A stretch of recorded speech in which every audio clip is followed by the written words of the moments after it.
আল্লাহর নবী সাল্লাল্লাহু আলাইহি সাল্লাম বলেছিলাম, ওয়ানাস ফজর পর নামাজ পড়ার পরে এই আয়াতটা একবার তেলাওয়াত করবা, তোমার ভাঙ্গা মনটা চাঙ্গা হয়ে যাবে। দাসী শোনো, এরপর থেকে আমি আমল করা শুরু করছি, বিধায় তোমার মতো দাসী যদি আমার সারা জীবনে বান মারো আর বিষ খাও, কোনো দিনের জন্য আমি যতদিন হায়াত আমার আল্লাহ রাখছে আমারে মৃত্যুর করে তুমি ঢোরাইতে পারবা না। জোরে কান সুবহানাল্লাহ। আল্লাহর পয়গম্বর জনাব রাসূলুল্লাহ সাল্লাল্লাহু আলাইহি সাল্লাম বসা, কাফের বেঈমানের বাচ্চারা সবাই প্ল্যান করলো মোহাম্মদকে কিভাবে মারা যায়, দুনিয়া থেকে বিদায় করা যায়। সোনার বন্ধু গরমার ভাইরা আমার, আবু জেহেল বারে উতবারে একটা বুদ্ধি কি বাইর করা যাবে না? হুজুর আছে একটা বুদ্ধি কি, কয় যে সকল যুবকগুলা আল্লাহর নবী মোহাম্মদকে দেখে নাই কোনোদিন চর্মচোখে, ওই সকল লোক দিয়ে মারা দরকার। আপনারা যারা এখানে আছেন, আমি রাকিবুল হাসান জিহাদিকে কোনোদিন দেখে নাই, আজকে দেখলেন, এরপরে যদি কোনো সময় আমরা দেখেন আমার চিনতে পারবেন কি পারবেন না? ইউটিউব চ্যানেলে সার্চ দিলে এবার আমার দেখতে পারবেন। সোনার বন্ধু 2 বছর পর হলেও চিনতে পারবেন, একটা মায়া আছে, আছে না নাই? সামান্য সময় 2 ঘন্টা আলোচনাতে একটা বন্ধুত্ব হয়েছে কি হয় নাই বন্ধু? আল্লাহর নবী বলেন, ডাকতে বলেন, একবার যে মানুষগুলো আমার চর্মচোখে দেখছে দুনিয়ার বুকে, জাহান্নাম তার হারাম। জোরে কোন সুবহানাল্লাহ। বন্ধু, আল্লাহর নবী বসা, সমস্ত মানুষগুলো তারা নিয়ে প্ল্যান করতেছে কিভাবে মোহাম্মদকে দুনিয়াতে বিদায় করা যায়। খেয়াল করেন, আমরা যারা এখানে বসে আছি, নবীর কিন্তু কোনো ভাই নাই, কেউ নাই, একা নবী এই বিশাল বড় একটা সমুদ্র পাড়ে দিচ্ছেন। নবী আমার বসা, কাফের বেঈমানের বাচ্চারা বলল মোহাম্মদকে মারা যায় কোন পদ্ধতিতে, ব্যাপারটা একটু ভেবে দেখা যায়। আবু জেহেল বলল, কে আসো, মোহাম্মদের কল্লাটা নাউজুবিল্লাহ নিয়ে আসতে পারবা?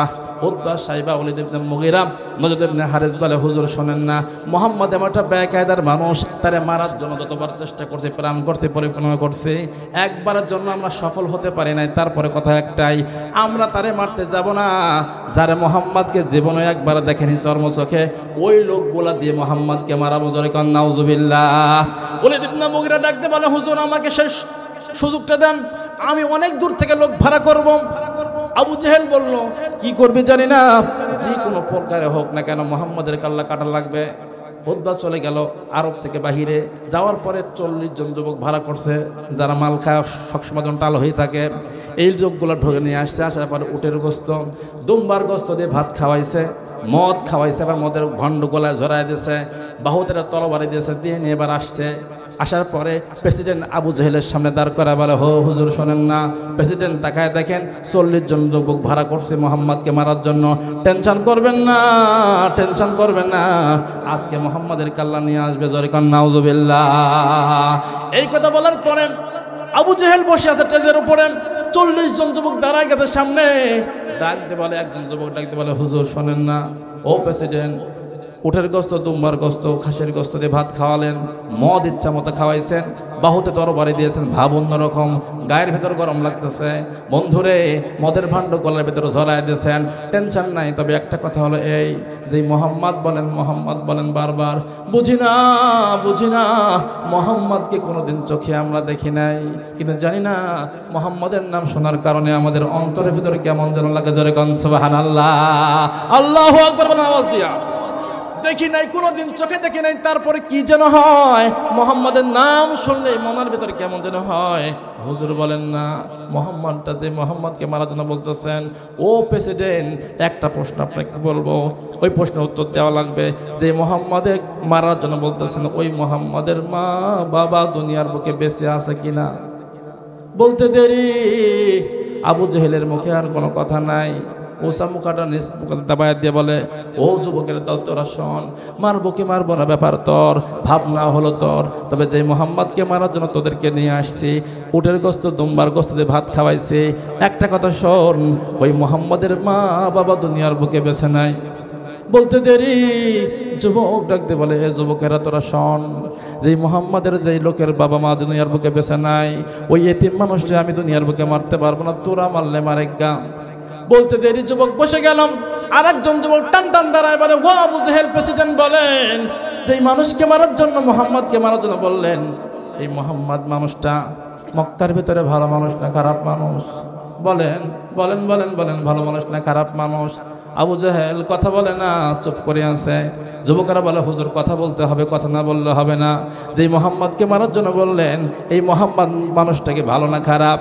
কানে কানে ফেরেশতা যায় বলে, ও আবু জেহেল, এই যে উঁচু পাথরের উপর দাঁড়ায় দাঁড়ায় তুমি বক্তৃতা দিচ্ছ, মোহাম্মদ যদি খারাপ একটা কথা বলছো, এই কথা যদি জবান দিয়ে বলছো, এক ধাক্কা দিয়ে তোমার হায়াতের ফটো নির্বাচন নিভাই দেবো, জোরে কান সুবহানাল্লাহ। এবার অনেকক্ষণ থাকার পর আবু জেহেল বলে, ও যুবকের দল, তোরা শোন, মারবো কি মারবো না ব্যাপার তোর, তবে যে মোহাম্মদের কথা বললাম ওই মোহাম্মদের মতো ভালো মানুষ মক্কা আর মদিনায় একটাও নাই, জোরে কান সুবহানাল্লাহ। আল্লাহু আকবার আওয়াজ দিয়া। যুবকের কথা বলে না, আরেকজন যুবক টান টান দ্বারা বলে, হুজুর শোনেন, যেই মোহাম্মদকে মারার জন্য বললেন, ও প্রেসিডেন্ট শোনেন না, সেই মোহাম্মদের কথা বলি, মক্কা আর মদিনার ভিতরে কয়তলা বিল্ডিং কয়টা আছে একটু আমারে বলবেন কি? আবু জেহেল কথা বলে না, চুপ করে আছে। যুবকেরা ডাকতে পারে, হুজুর বলতেই হবে, বলেন।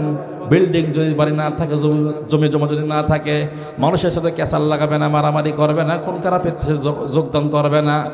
আবু জেহেল ডাকতে বলে, যুবক, মারবো কি মারবো না ব্যাপার তোর, যে মোহাম্মদকে মারার জন্য বলছি, মোহাম্মদের মক্কা আর মদিনার ভিতরে এক ডিসেমাল জায়গা, এক জাররা জায়গা তার নাই, জোরে কান সুবহানাল্লাহ। প্রত্যেকটা যুবক ডাকতে পারে, হুজুর বুঝতে পারছি, যেই মোহাম্মদের মা বাবা দুনিয়ার বুকে নাই, যেই মোহাম্মদের জায়গা জমি নাই, বাড়ি গাড়ি কিচ্ছু নাই, এই মোহাম্মদ তো অবশ্যই ভালো মানুষ, খারাপ মানুষ হতে পারে না। এবার আবু জেহেল ডাকতে বলে, কি ব্যাপার, এই মাত্র তোরে আমি খাওয়াইলাম, আমার খাওয়া সব ভুলে গেলি? যখন বলছে, সমস্ত যুবক বলল, ঠিক আছে, আপনার যখন খাইছে, নুন খাইলে তো গুণ গাইতে হয়, সমস্যা নাই, মোহাম্মদের কাছে আগে যাই, দেখি মারা যায় কি যায় না, জোরে কান সুবহানাল্লাহ। এই কথা যখন বলছেন, এবার আবু জেহেল ডাকতে পারে, না যুবক না, যাইবা ঠিকই, কিন্তু একটা কথা হলো, এই মোহাম্মদের হাতে একটা জাদুর কিতাব আছে, জোরে কান সুবহানাল্লাহ। লাইনে কিনে আসলাম এতক্ষণে গা, মোহাম্মদের হাতে একটা জাদুর কিতাব আছে, এই কিতাব পড়ে একবার মানুষ পাগল হয়ে যায় বারবার, জোরে কান সুবহানাল্লাহ। আল্লাহু আকবার বলে আওয়াজ দিয়া। এমন একটা কিতাব পরে একবার মানুষ শুনে পাগল হয় বারবার। ও যুবকেরা, তোরা শোন, মোহাম্মদকে মারবো কিন্তু ঠিকই, কিন্তু মোহাম্মদের কাছে জাদুর কিতাব আছে, ওই কিতাব যদি পরে, কিতাব শোনা যাবে না, জোরে কান সুবহানাল্লাহ। যুবকরা বলে, হুজুর একবার যেতে দেন, দেখি না মোহাম্মদটা কেমন, আগে দেখি, দেখলেই বুঝতে পারবো। সোনার বন্ধুগণ, আমার ভাইরা আমার, 40 জন যুবক বাহুতে তলবারে নিয়ে এবার চলে গেল এবার মোহাম্মদ নবী মারার জন্য। এবার একজন যুবক ডাকতে বলে, ও প্রেসিডেন্ট আবু জেহেল, শোনেন না, যে মোহাম্মদ নবীকে মারার জন্য আপনি আমারে বললেন, উটের গোস্ত, দুম্বার গোস্ত দিয়ে ভাত খাওয়াই দিলেন, হুজুর বলেন, যেই মোহাম্মদকে মারতে যাব, মোহাম্মদ নবীটা দেখতে কেমন? জীবনেও তো কোনোদিন দেখি নাই। আবু জেহেল ডাকতে বলে, ও গদ্ধবের বাচ্চারা, তোরা শোন, ওই মোহাম্মদকে চেনা কোনো ব্যাপার না, আকাশের চাঁদ যত সুন্দর, তার চাইতেও যে সুন্দর সেই হলো আব্দুল্লাহর বেটা মোহাম্মদ, জোরে কান সুবহানাল্লাহ। আল্লাহু আকবার আওয়াজ দিয়া। ওর মতো যুবক আর একটাও নাই, নৌজন একটাও নাই, আকাশের চাঁদ যেমন সুন্দর, চার চাইতেও সুন্দর হলো আব্দুল্লাহর বেটা মোহাম্মদ। কোথায় আছে, কোথায় গেলে পাবো? যুবকদের ডাকতে বলে, খানা কাবার ভেতরে গেলে তারে পাবি, এই সময় গেলে পাবো, কাহা পাওয়া যাবে? মোহাম্মদের কোনো খায়া কাম নাই, শুধু মক্কা ওই খানা কাবার ভেতরে বসে থাকে। সোনার বন্ধুগণ, আমার ভাইরা আমার, একটু খেয়াল করে দেখেন, যুবক 40 জন চলে গেল, খানা কাবার গেটে যায়, তাকায় দেখে আল্লাহর নবী হাত তুলে হাম করে কাঁদে আর বলে, ও দুনিয়ার আল্লাহ, ও রহমতের মালিক, মক্কার মানুষগুলো আমারে দেখতে পারে না। ও আব্বা, আপনিও ধুয়ে চলে গেলেন, মা আপনি আমার ধুয়ে চলে গেলেন, কেউ আমারে ছান দেয় না, কেউ আমারে বাঁধে না, কেউ আমারে ধরে না। মক্কার মানুষগুলো কাফের আর বেঈমান বলে আমারে পাথর মারে, কত মারধর করে, একজন ঘুষি মারে, একজন লাথি মারে, একজন নারী ভুড়ি মাথার চাপায় দেয়। সকলের একটাই চিন্তা চেতনা, আমার দুনিয়ার থেকে বিদায় করে দেবে। ও মা, তুমি কেন দুনিয়ার থেকে চলে গেলে আমার এতিম করিয়া? এই কথা বলিবা নবী কাঁদতেছে, গাল ভরা পানিগুলা টপ টপ করে মাটির বুকে পড়তেছে। সোনার বন্ধু, যুবক ভাইয়েরা একটু খেয়াল করো, দেখো ওই যুবকগুলা বাহুতে তরবারে নিয়ে এবার নবীর পিছনে দাঁড়ায় গেছে, সুন্দর চেহারার দিকে তাকায় ভাবে, হায় হায় হায়, এত সুন্দর মানুষ কোনোদিন মানুষ মারতে পারে না, জোরে কান সুবহানাল্লাহ। এত সুন্দর মানুষ কোনোদিন খারাপ কাজ করতে পারে না।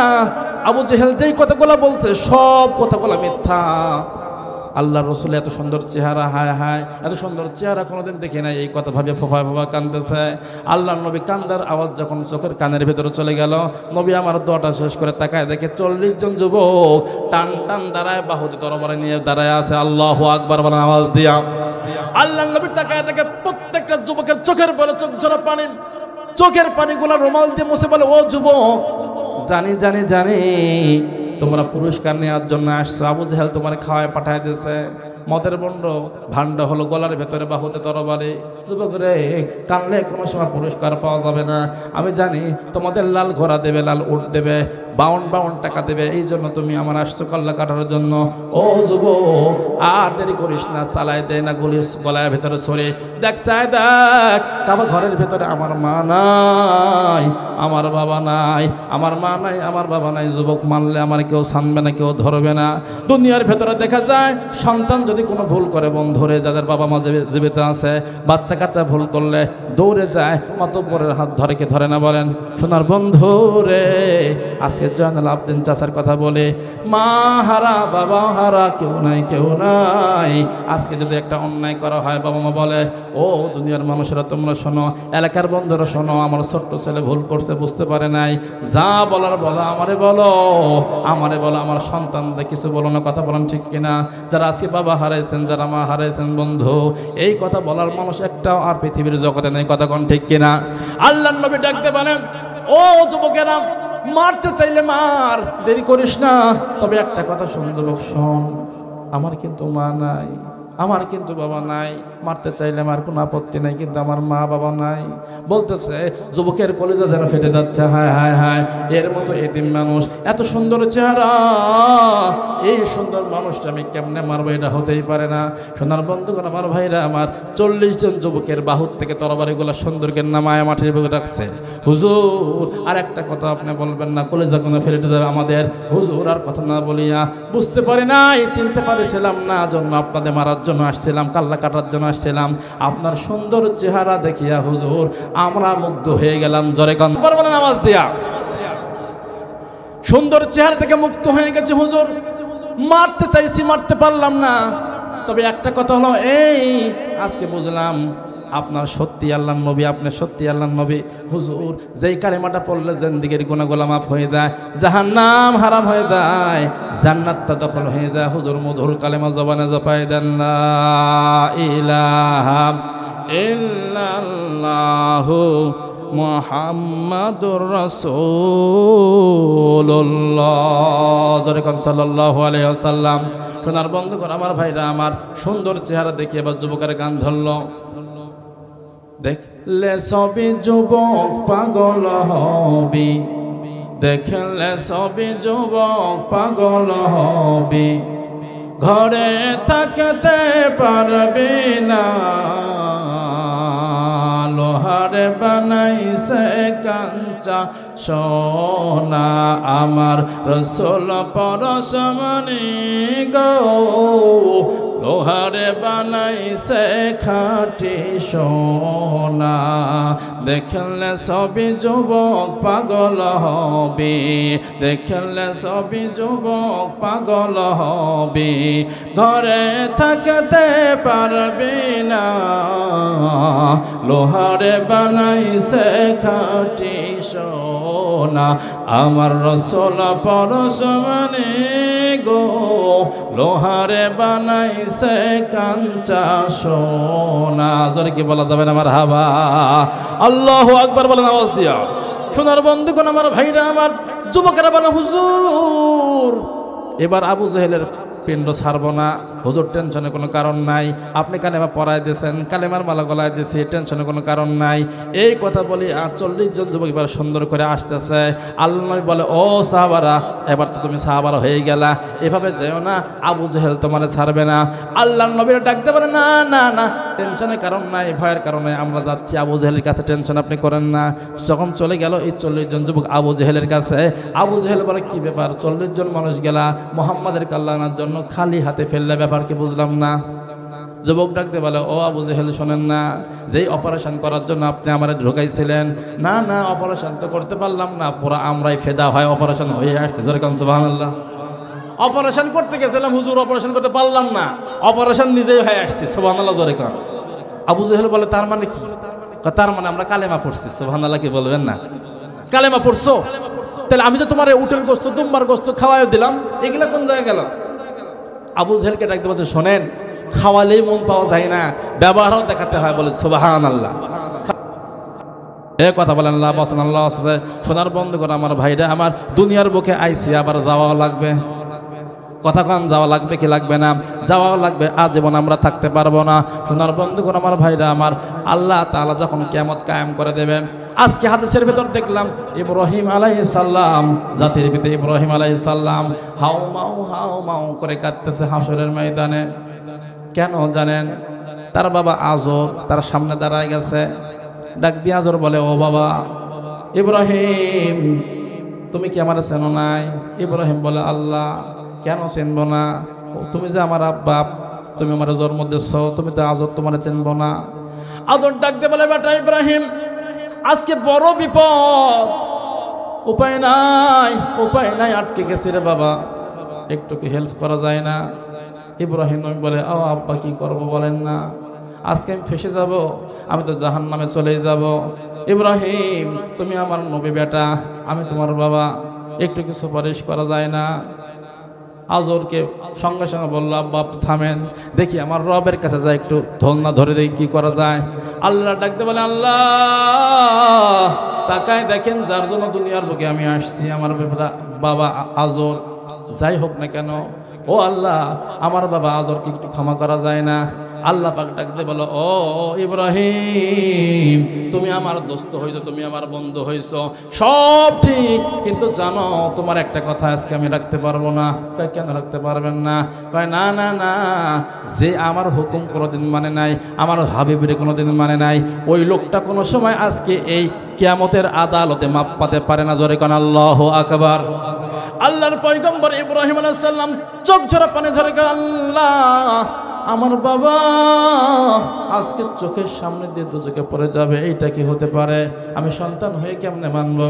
ও সোনার যুবক ভাইরা, আপনারা যারা এখানে আছেন, যারা নামাজ এখনো ধরেন নাই, ও সোনার মা বোনরা, আপনারা যারা আছেন, যারা নামাজ ধরেন নাই, কথাগুলো বুঝেন। আপনার চোখের সামনে দিয়ে যখন আপনার সন্তান অন্ধকার কবরের থেকে যখন উঠে যখন জাহান্নামে চলে যাবে, ও ভাই আপনার চোখের সামনে যখন আপনার পিতা যখন অন্ধকার কবরের থেকে উঠে যখন জাহান্নামে চলে যাবে, এটা এখানে সহ্য করার মতো হবে না, কেঁদেও কোনো লাভ হবে না, কুল পাবেন না। ইব্রাহিম নবী আল্লাহর ডাকতে বলে, মাবুদ ইলাহি, একটু খেয়াল করে দেখেন, আমার বাবা আমার তো জন্ম দিয়েছে, ওই বাবা দুজকে চলে যাবে, আমি কেমনে সহ্য করব? ও আল্লাহ একটু ক্ষমা করা যায় না? আল্লাহ পাক ডাকতে বলে, ইব্রাহিম শোনো, আমার নিয়তের কোনো গরমিল হয় না। যে মুনাফিক করেছে সারা জীবন, কাফেরগিরি করছে, সে কোনোদিন রেহাই পাবে না, আজকে দুজকে যাওয়াই লাগবে। এবার আজর বলে, ও বাবা ইব্রাহিম, তোমার পরে আমি কালেমা আনলাম। অনেক লোক এখানে বসা বলেন, হুজুর নামাজ না পড়লে ইমান ঠিক আছে? আছে না নাই? ইমানই ঠিক নেই, নামাজ দিয়ে কি করবো? এই ধরনের কিছু লোক আছে না নাই? আগে ইমান ঠিক করি তারপরে নামাজ পড়ি। কি থিওরি দেখছেন? A+B² সূত্র এটা। আগে ইমান ঠিক করবে, এরপরে নামাজ পড়বে। আসলে কি তাই? নামাজ না পড়লে কি ইমান ঠিক হয় ভাই? কথা কন না কে? নামাজ না পড়লে ইমান ঠিক হবে না, কিন্তু ওর থিওরি হলো আগে ইমান ঠিক করব, তারপরে ওই নামাজ পড়বে। জীবনে নামাজ পড়বেও না, ওর ইমান ঠিক হবেও না, আবার ইমান ঠিক করবেও না, ওর নামাজও হবে না। কথা কন ঠিক কিনা? সোনার বন্ধুগণ আমার ভাইরা আমার, এবার খেয়াল করে দেখেন, আজর বলে, ও বাবা ইব্রাহিম, একটু সুপারিশ করো না, আল্লাহ পাক একটু ক্ষমা করুক না। এবার আজর বলল, ঠিক আছে, এবার তোমার পর আমি ইমান আনলাম। আল্লাহ পাক ডাকতে বলো, ইব্রাহিম শোনো না, আজকে ইমান এনে কোনো কাম হবে না। যেই সময় ইমান আমার কথা ছিল, একবারের জন্য আজর তোমার কথা শুনে নাই। কথা কন ঠিক কিনা? শুনে নাই, আজকে তার কথা শোনা হবে না। ইব্রাহিম নবী দুই চোখের পানি ছেড়ে দেবেন, আল্লাহ আমার চোখের সামনে দিয়ে আমার বাবা দুজকের ভিতরে জ্বলবে, দাও দাও দাও দাও করিয়া, আমি কেমনে মানবো? আল্লাহ তোমার কি মায়া লাগে না? আমার তো সে জন্ম দিয়েছে। আল্লাহ পাক বলে, ডাক দিয়া, ইব্রাহিম তাকায় দেখো না তোমার পায়ের নিচে কি? তাকাইছে যখন, তাকায় দেখে একটা শকুন তার পা জড়ায় ধরে আছে। আল্লাহু আকবার বলে। ইব্রাহিম নবী ডাকতে বলে, আল্লাহ শকুন কেন পায়ের নিচে? ব্যাপার বুঝলাম না। কই কথা বলো না, দেখো, তাকায় দেখো। আমি কি করি দেখো? এই কথা বলিয়া শকুনকে টান দিয়ে ধরিয়া, ফেরেশতাদের ধরিয়া, পাখনা ধরিয়া এবার জাহান্নামের বেজে ফেলায় দিল। ইব্রাহিম নবী ডাকতে বলে, আল্লাহ ওয়ামাকারু ওয়ামাকারাল্লাহ আল্লাহু খায়রুল মাকিরিন। আল্লাহু আকবার বলেন। আল্লাহ তোমার মক্কর কিছুই বুঝলাম না, তোমার ক্যাপাসিটি কিছুই বুঝলাম না, কি দিয়ে কি করলাম আর কি বলবা না। আল্লাহ পাক ডাক দিয়ে বলে, ও ইব্রাহিম শোনো, তুমি তোমার বাবা দুজকে গেলে তুমি সহ্য করতে পারবা না, এটা জেনে আমি বুঝে কি করলাম জানো, আমার সব ঠিক রাখার পরেও আমি কি করছি, তোমার বাবারে শকুন বানাই দিয়েছি, যেন ক্ষণিকের জন্য তুমি এই জিনিসটা বুঝতে না পারো, এই জন্য শকুন বানাইছি। নিয়ত ঠিক রাখছিলাম, কি নিয়ত, যে তোমার বাবার দুজকে আমি দেবই দেব, সার নাই মুক্তি দিলাম না, দুজকে দিয়ে দিলাম। সোনার বন্ধু, ইব্রাহিম নবীর বাবারে যদি আল্লাহ খাতির না করে, সার্টিফাই যদি না করে, এবার বলেন আমার আপনার অবস্থা কেমন হতে পারে, ভাবছেন কি একবারও? তাই বলে সোনার বন্ধুরা, নামাজ পড়ার দরকার আছে না নাই? এ যুবক ভাইয়েরা কতক্ষণ নামাজ পড়ার দরকার আছে না নাই? আমার বৃদ্ধ বাবারা যারা এখানে বসে অনেকেই নামাজ পড়েন, নামাজ পড়ার দরকার আছে না নাই? আগামীকাল থেকে ইনশাল্লাহ সকলেই কম বেশি নামাজ পড়বো, হাত তোলেন ইনশাল্লাহ। আল্লাহ তুমি কবুল করো, আল্লাহ তুমি কবুল করো, হাতটা নামাই।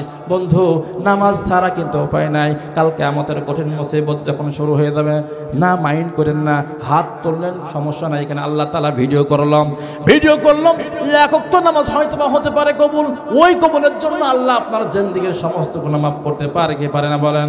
কিয়ামতের আদালত যখন শুরু হয়ে যাবে, সমস্ত মানুষকে 5টা প্রশ্ন করবে। কয়টা প্রশ্ন? শেষ করে দেবে ইনশাআল্লাহ। 5টা প্রশ্ন করবে। 1 নাম্বার বলবে, ও বান্দা বান্দী শোনো, ও বান্দা বান্দী শোনো, আমি আল্লাহ তাআলা তোমার হায়াতের জিন্দেগি 1 থেকে 60 70 80 100 বছর দিয়েছিলাম, পুরা গড় হায়াতের জিন্দেগি তুমি কোন পথে পারে দিয়েছো বলো? বলবে না মনে করছেন? বলবে। কত নাইট কত জায়গায় আমি কি করলাম, ব্যয় করলাম, কত দিন কত জায়গায় আমি ব্যয় করলাম। আজকে যারা 31st নাইট পালন করতেছে, মনে রাখেন হয়তোবা হতে পারে একটা নাইট অবৈধ কাজ করার জন্য জাহান্নামে সে হতেও পারে। কথা কোন ঠিক কিনা? আল্লাহ পাক ডাকতে বলে, ও বান্দা তুমি শোনো না, সারা জীবন তুমি ভালো কাজ করবা, শেষ দিন যা শেষ মুহূর্তে একটা খারাপ কাজ করবা, কসম খোদা একটা খারাপ কাজের জন্য তুমি জাহান্নামে চলে যাবা। আর একটা কথা মনে রাখো, সারা জীবন তুমি ভালো কাজ না খারাপ কাজে তুমি নিমজ্জিত ছিলা, শেষ সময় যা কোনো একটা কোরআনের বাগানে বসিয়া ভালো একটা কাজ করছো, ভালো একটা কাজের উৎসাহিত করছো, হয়তোবা হতে পারে কবুল। ওই কবুল হওয়ার জন্য আল্লাহ পাক তোমার জান্নাত বাজেট করতে পারে। জোরে কোন সুবহানাল্লাহ, আল্লাহু আকবার বলে আওয়াজ দিয়া। আল্লাহ পাক বলে, বান্দা পুরা হায়াতের জিন্দেগি দিয়েছিলাম, গড় হায়াতের জিন্দেগি তুমি কোন পথে পারে দিয়েছো? 2 নাম্বার বান্দা বান্দে শোনো, জৈবনকাল তুমি কোন পথে পারে দিয়েছো? ও যুবক ভাইরা, তোমরা যারা এখানে বসে, তোমাদের জন্য কথা। জৈবনকাল এমন একটা সময়, এই সময়তে সব কাজ করতে ভালো লাগে। কথা কোন ঠিক কিনা? আজকে 31st এই নাইটে দেখেন অনেক মানুষগুলা যুবকরা, একটা বৃদ্ধ মানুষও পাবেন না, দাড়িওয়ালা কোনো লোক নাই, দেখবেন সবাই কিরিন শেপ, অর্থাৎ যুবক যুবতী। কথা কোন ঠিক কিনা? সোনার বন্ধু, এই যুবক অবস্থায় যুবকদের হাত দিয়ে বলি, পায়ে হাত দিয়ে বলি, ভাই শোনো, জীবনে বহু সময় তুমি নষ্ট করলে অযথা অনেক জায়গায়। বন্ধু, হালাল ছাড়া বেহালালে ঘুরছো তুমি দীর্ঘদিন, মনে করছো শান্তি আছে সেখানে। দুনিয়ার সব মানুষ শান্তি খোঁজে, কে খোঁজে না বলেন? শান্তি নাই, শান্তি নাই। মনে করে টাকার ভিতরে মানুষ মনে করে শান্তি। না না, টাকা অনেক হয়ে গেছে, শান্তি কি আছে বলেন? না, শান্তি নাই। যার টাকা যত বেশি তার ঘুম তত কম। কথা বলেন ঠিক কিনা? ট্যাবলেট ছাড়া ঘুম হয় না, কিন্তু রিকশাওয়ালার ট্যাবলেট লাগে না। কথা বলেন ঠিক কিনা? ঘুম হলো আল্লাহর নিয়ামত। তবে একটা কথা শুনবেন, দুনিয়ার ভিতরে যার টাকা যত বেশি তার ঘুম তত কম। ঠিক কিনা বলেন? সুদখোররা যারা আছেন, যারা খায় সুদ খায়, তাদের কথা বলতেছে, সুদ যারা খায় এরা হারাম খায়, হারাম খাওয়ার জন্য আমরা পেরেশান। রাত্রে যখন গভীর হয়, সুদখোররা দৌড়াদৌড়ি করে এ বাড়িতে ও বাড়িতে যায় টাকা নেওয়ার জন্য। সুদখোরদের দেখবেন ওদের মুখের সুশি নষ্ট হয়ে যায়। কি হয়ে যায়? সুশি নষ্ট হয়ে যায়। সুদখোররা 1000 টাকা কামাই করে, ওদের ভিতরে পেরেশানি দূর হয় না। দেখলে মনে হয় আমাশার রোগী, মুখ দেখলে মনে হয় আমাশার রোগী। বোঝেন নাই কথা? বহু টাকার মালিক সে, লক্ষ লক্ষ টাকার মালিক, দেখলে মনে হয় আমাশার রোগী। পিছনে কারণ কি জানেন? ওর ভিতরে অশান্তি বিরাজ করে। কথা বলেন ঠিক কিনা? 1 নম্বর অশান্তি হলো ওর জিন্দেগীর জীবনে কোনো নিরাপত্তা নাই। বাস্তব না বাস্তব? যুবক খেয়াল করো, যুবক খেয়াল করো, তুমি অন্য জায়গায় ঘুরিয়া ঘুরিয়া তোমার হায়াতের জিন্দেগি তুমি নষ্ট করলাম। শেষ কেমন করে নষ্ট করলাম একটু বুঝাই, বর্তমান যুবকের কথা বুঝাই। বন্ধুরে, ঘন্টার পর ঘন্টা তুমি ফ্রি টক টাইমে কথা বলো। খেয়াল করো, তুমি তো বিয়ে এখনো করো নাই। ঘন্টার পর ঘন্টা তুমি ফ্রি টক টাইমে কথা বলো। এই কথাটাও জিনা, তুমি কি তাও জানো? জিনা কত বড় মহাপাপ তা কি তুমি জানো? বহুত বড় পাপ একটা জিনার গুনাহ যদি কারো অ্যাকাউন্টে জমা থাকে, হায়াতের জিন্দেগিতে সব আমল তার বরবাদ হয়ে যাবে। এই জিনাগুলো কত ভারে আমি করতেছি যুবক, এই জিনা করতে করতে করতে করতে এক পর্যায়ে কথার দ্বারা হাতের দ্বারা সব ধরনের জিনা করতে করতে এক পর্যায়ে তোমার ডিপ্রেশনে ভোগো। তোমার নামাজ ভালো লাগে না, তোমার কোনো কাজই ভালো লাগে না। কথা বলেন ঠিক কিনা? যারা কথা বলেন ফ্রি টক টাইমে কথা বলেন, বন্ধু বান্ধবের সাথে খেয়াল করেন, বিশেষ করে যুবকরা যারা প্রেম করছো, আমি তারে বলি সোনার ভাই দুইটা হাত দিলাম তোমার পায়ের ভেতরে, নষ্ট কইরো না। সামনের জীবন ভবিষ্যতে তুমি ধ্বংস কইরো না, তোমার হায়াতের দিন তুমি খাইও না। দেখো সারাদিনের ভিতরে 5 ঘন্টা কথা বললে তার ভেতরে 2 ঘন্টা ঝগড়া, এই করিয়া করিয়া করিয়া করিয়া তোমার হায়াতের যে পোড়ায় ফেলছো। আল্লাহ পাক বলবে বান্দা হায়াতের জিন্দেগির ভিতরে একটা সুন্দর সময় দিয়েছিলাম, যেটা যৌবনকাল। সবারই ছিল, কথা বলেন ঠিক কিনা? আমরা যারা বসে আছি এখানে অধিকাংশ যুবক মানুষ, তাই কথাটা বলতেছি। বন্ধু এই যৌবনকাল সম্পন্নলা প্রশ্ন করবে, যৌবনকাল তুমি কোন পথে পাড়ি দিয়েছো? কয়টা ভালো কাজ করেছো, কয়টা খারাপ কাজ করছো? যুবতীকে ডাক দিয়ে বলবে, ও যুবতী বলো, এই যৌবনকালে তোমার একটা সুন্দর পাওয়ার দিয়েছিলাম, ম্যাগনেট দিয়েছিলাম যুবতী অবস্থায়। এই সময়তে তুমি কত জায়গায় কত কি করছো বলো? যুবতী বলো। এইখানে যারা বসে আছে ছেলেরা বেশি ব্যর্থ। ভাই একটা কথা বলি, তুমি আল্লাহর উপর বিশ্বাস করো। কসম কসম কসম, 1 2 রাকাত নামাজ পড়ে বলো, মালিক আমি জীবনে বহু ভুল করেছি গো আল্লাহ, ক্ষমা করে দাও। আমার কপালে আমার ভাগ্যে যেটা রাখছো সেটাই তুমি দিয়ে দাও। এটা দিনদার পরহেজগার দিও। একটা কথা মনে রাখো যুবক, তোমারে বললাম সঙ্গী যার খারাপ তার দুনিয়ায় কিন্তু জাহান্নাম। কথা কোন ঠিক কিনা? বাবা মার মায়া মনে কোনো ব্যথা দিও না। তুমি মনে করো এইটা চাকচিক্য, এটাই সুন্দর। না না না, তোমার বাপ তোমার দাদা তোমার চাইতে বলা বুঝে। কথা কোন ঠিক কিনা? তুমি কিছুই জানো না, তুমি কিছুই জানো না। সামান্য উপরের চাকচিক্য ফিল্টার মারা থেকে পাগল হইও না। ওই ফিল্টার মারা নিয়ে আসার জন্য মার কলিজায় ব্যথা দিও না, বাবার কলিজায় আঘাত দিও না। কথা কোন ঠিক কিনা? বাবা মার কলিজায় আঘাত দিয়ে কোনো মানুষ কোনো সন্তান বড় হতে পারে নাই। কথা কোন ঠিক কিনা? পারে নাই। শান্তি নাই, শান্তি নাই, শান্তি নাই। এই জন্য যুবকদের বলি ভাই, ডিপ্রেশনে ভুলো না, আল্লাহর কাছে আসো, কোরআন পড়ো, নামাজ পড়ো। আমি যুবতী বোনদেরকে বলি, বোন মরার কথা খেয়াল করো, মানুষদের ফাঁসায় দিও না। আল্লাহ একজন আছে। কথা বলেন ঠিক কিনা? এত কষ্ট দিও না, যে কষ্ট করতে এত কষ্ট দিয়েছ। ভাত খাওয়ার সময় যুবকের চোখের পানি ফোঁটাগুলা ভাতের ভেতরে থালার ভেতরে পড়ে, এরকম যুবক আছে না নাই? এত কষ্ট দিয়েছ যার জন্য ওই যুবক চলতে পারে না, ফিরতে পারে না, ভালো কাজে ভালো লাগে না, নামাজ পড়ে না, রোজা রাখে না, কোনো কাজে এমন যায় না। সব সময় তোমার এভাবে তুমি এত কষ্ট তার ছোট্ট মনে দিয়েছ। ভাতের প্লেটটা সামনে রাখে, ভাত মুখের ভিতরে যায় না, চোখের ফোঁটা পানিগুলো ভাতের ভিতরে জমে। এরকম কষ্ট অনেক বন্ধুরা দিয়ে থাকে না। এই কাজটা করা তোমার জন্য আদৌ ঠিক না। তুমি ফিরে আসো, তুমি ফিরে আসো। 3 নম্বর আল্লাহ পাক বলবে, বান্দা বান্দে শোনো, যৌবনকাল চলে গেল, বলো বান্দা বলো, বলো বান্দি বলো, কতটুকু তুমি দিনই এলাম শিক্ষা করছো আর কতটুকু তুমি আমল করছো বলো। বন্ধুরে আমরা নামাজ পড়ি না, আর বলি ইমান ঠিক হলে নামাজ পড়বো। না না না, নামাজ পড়লে গা ইমান ঠিক হয়। জোরে কোন সুবহানাল্লাহ। স্কুলের বারান্দায় গেলে কিছু শেখা যায়, শিখে কোনোদিন কেউ স্কুলের বারান্দায় যায় না, মাথায় রাখবেন। সোনার বন্ধুগণ, আমার ভাইরা আমার, 4 নম্বর আল্লাহ পাক বলবে, ও বান্দা বান্দি বল, যে ধন সম্পদের মোহে পড়ে তুমি আমি আল্লাহরে বলেছিলা। বন্ধু আজকে একটু খেয়াল করেন, শেষ করে দিচ্ছি। আজকে ছেলে মেয়ে যাদের জন্মগ্রহণ করাইছেন, এই সন্তানকে লালন পালন করার জন্য আল্লাহর কত নাফরমানি আপনারা করছেন। কথা বলেন ঠিক কিনা? এই জয়নাল আবেদিন চাচা, তার বাবা মা তাকে লালন পালন করার জন্য কত কষ্ট করছে। বিশেষ করে মা বোনরা 10 মাস 10 দিন গর্ভে ধারণ করে। আমারও মা তো আছে। কথা বলেন ঠিক কিনা? এই মা কত কষ্ট করে। যখন দুনিয়ার বুকে আমি ছিলাম না, এই দুনিয়ার বুকে আসলাম, জানেন আল্লাহ পাক বলে, বান্দা ও বান্দে শোন, তোর বাবার পিঠের 1 ফোঁটা পানি আর তোর মায়ের বুকের 1 ফোঁটা পানি, 2 ফোঁটা পানি আমি একটি করিয়াম সযত্নে রাখিয়া দীর্ঘ 40 দিন এই ঘোলা পানিটারে আমি রাখছিলাম। রাখার পরে 2 ফোঁটা এই পানির থেকে আমি 1 ফোঁটা রক্ত বানাইছি। জোরে কোন সুবহানাল্লাহ।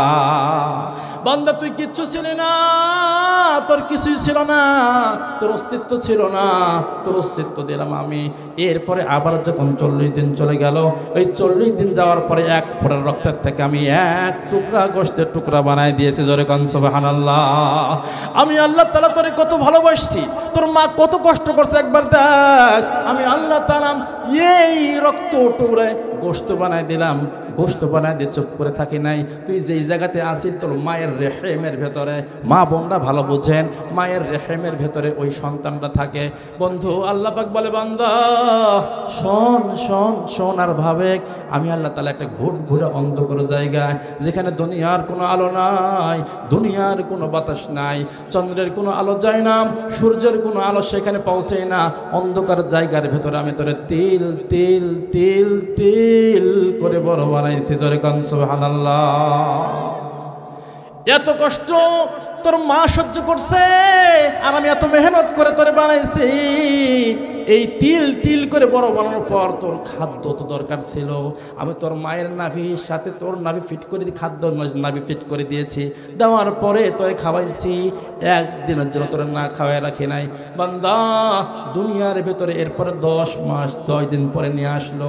জানো একটা মা, বিজ্ঞানরা বলছে মাত্র একটা মানুষ, সুস্থ মানুষ 48 ইউনিট ডিগ্রি সেলসিয়াস পর্যন্ত পেইন অর্থাৎ ব্যথা সহ্য করতে পারে। 48 থেকে 49 হয়ে গেলে মানুষ যে কোনো মুহূর্তে মরে যেতে পারে। কিন্তু যখন একটা গর্ভধারিণী মা যখন সন্তান প্রসব করতে যায়, বিজ্ঞানরা বলে 56 ইউনিট ডিগ্রি সেলসিয়াস ব্যথা, মায়ের পেন উঠে যায়। আল্লাহু আকবার। এত ব্যথা আল্লাহর নবী বলেছেন, এত ব্যথা মানুষ বাঁচার কথা না। ছোট্ট জায়গা দিয়ে আমরা আসছি, এই জায়গাটা আসার মতো জায়গাও না। শুধুমাত্র কেবলমাত্র আমার আল্লাহর কুদরত। জোরে বলেন আল্লাহু আকবার। আল্লাহ পাক বলে বান্দা এরপরে তোর দুনিয়ার বুকে নিয়ে আসলাম, এত রক্ত ঝরাই দেয়, এত রক্ত ঝরে যায়, একটা মানুষ মার্ডার করলে এত রক্ত ঝরে না। ও বান্দা বান্দের দল, এরপরে দুনিয়ার বুকে মা তোরে নিয়ে আসলো। মা তোরে কত ভালোবাসে, এর চাইতে 100 গুণ বেশি আমি আল্লাহ তোরে ভালোবাসি। জোরে কোন সুবহানাল্লাহ। ও বান্দা বান্দের দল, দুনিয়ার ভিতরে আসার পরে তুই এলমেদিন কতটুকু শিক্ষা করলি আর কতটুকু আমল করলি, ও পিতামাতা কতটুকু ধন সম্পদ তুমি আয় করছিলা আর কতটুকু তুমি ব্যয় করছিলা। এই ধন সম্পদের মহে পড়ে আল্লাহর হুকুমকে আপনারা অমান্য করেন কি করেন না বলেন? ও ভাই, যেটা বোঝাতে চাচ্ছিলাম আপনাদেরকে, ধন সম্পদ আয় করতে গিয়ে, কাজ করতে গিয়ে নামাজ কাজা করেন, মনে রাখেন আপনার পাপের বোঝা কিন্তু আপনার বউ কোনো সময় মাথায় নেবে না, পাপের বোঝা কোনোদিন কোনো সন্তানও নেবে না। বন্ধু একাই কষ্ট করতে হবে। এই জন্য বলি আপনারা এখানে যারা উপস্থিত আছেন, আজকে এই 31 এই নাইটে একটা কথা বলে গেলাম, বন্ধু নিজের কবরের সামানা নিজে জোগাড় করেন, কারোর জন্য তাকাই থাকে না। আপনি অন্ধকার কবরে যাবেন, আপনার সন্তান কিন্তু কবরের পাশে একদিনও দাঁড়াবে না। আপনারা যারা বসে আছেন বলেন তো, এইখানে তো অনেকেরই বাবা মা অন্ধকার কবরে আছে, কে কয়দিন কয় বেলা যা বাবা মার সামনে দাঁড়াইছি? দাঁড়াই নাই। আমি অজরম দাঁড়াই নাই, আমার সন্তানরা দাঁড়াবে না। বন্ধু কারোর জন্য কি করতেছেন? কারোর জন্য কিছু করার দরকার নাই। নিজের চিন্তা নিজে করেন, নিজে সুন্দর করে গোছায় নেন। এই জন্য নামাজের জন্য পাবন্দী হন। আপনারা এখানে যারা বসে আছেন, আজকে পান করে দোয়া করব। আমার যুবক ভাইয়েরা যারা, ছোট্ট একটা আমলের কথা বাকি আছে, মনে আছে কি আপনাদের? কথা কন না, মনে আছে কি? বলে দেই, শেখা দরকার। আল্লাহর নবী সাল্লাল্লাহু আলাইহি সাল্লাম বলেছেন, ও আনাস শোনো, আমলটা হলো ফজর নামাজ পড়ার পরে যদি কেউ আয়াতুল কুরসি পড়ে। আপনারা অনেকেই জানেন আয়াতুল কুরসি 3 নম্বর পারা 1ম নম্বর পৃষ্ঠায় সূরা বাকারার শেষের দিকে যায় এই আয়াতুল কুরসিটা আছে। যদি কোনো বান্দি ফজর নামাজ পড়ার পরে একবার বুকের ভেতরে ফোঁ লাগায় দেয়, এইভাবে 5 ওয়াক্ত নামাজ পড়বে, 5 বার ফোঁ দেবে, আল্লাহ নবী বলেছেন মৃত্যু ছাড়া যত রকমের সমস্যা আছে বান মারা কন, গোপনে গাপনে বিষ খাওয়ানো কন, আরও অনেক যা আছে, যতই সমস্যা হোক না কেন কোনো সমস্যা তাকে পারও করতে পারবে না, তারা মারতে পারবে না। জোরে কান সুবহানাল্লাহ। সোনার বন্ধু, আজকে যে আমলটা দিয়ে দিলাম, ও সোনার মা বোনরা আপনারা যারা বসে আছেন, আজকে একটা আমল শিখে যান। আপনি প্রতিদিন নামাজ পড়ার সময় এই নামাজ যখন শেষ হয়ে যাবে, ফজর নামাজের পড়ার ফরজ, প্রত্যেকটা ফরজ নামাজের পরে ফজরের ফরজ, জোহরের ফরজ, আসরের ফরজ, মাগরিবের ফরজ, ইশারের ফরজ পড়ার পর আয়াতুল কুরসি পড়বেন। কি হবে জানেন? আয়াতুল কুরসি পড়লে বুকের ভিতরে ফু লাগাই দেবেন। কোনোদিন কেউ আপনারা বান মারতে পারবে না, কোনোদিন কেউ কোনো জাদুটনা করতে পারবে না। মরতে দেরি আল্লাহ পাক বলেছেন, বান্দা তোমার জন্য জান্নাতের 7টা দরজা খুলে যাবে, টাস টাস করিয়ে। জোরে কান সুবহানাল্লাহ। আল্লাহু আকবার আওয়াজ দিয়া। টেনশন নাই বান্দা।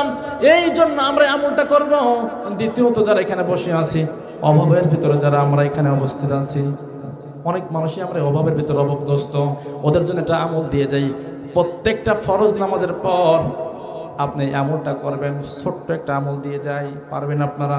পারবেন আমি জানি। বলবো সূরা ইখলাস কি আপনারা জানেন? কুল হুয়াল্লাহু আহাদ আল্লাহুস সামাদ লাম ইয়ালিদ ওয়া লাম ইউলাদ ওয়া লাম ইয়াকুল লাহু কুফুয়ান আহাদ।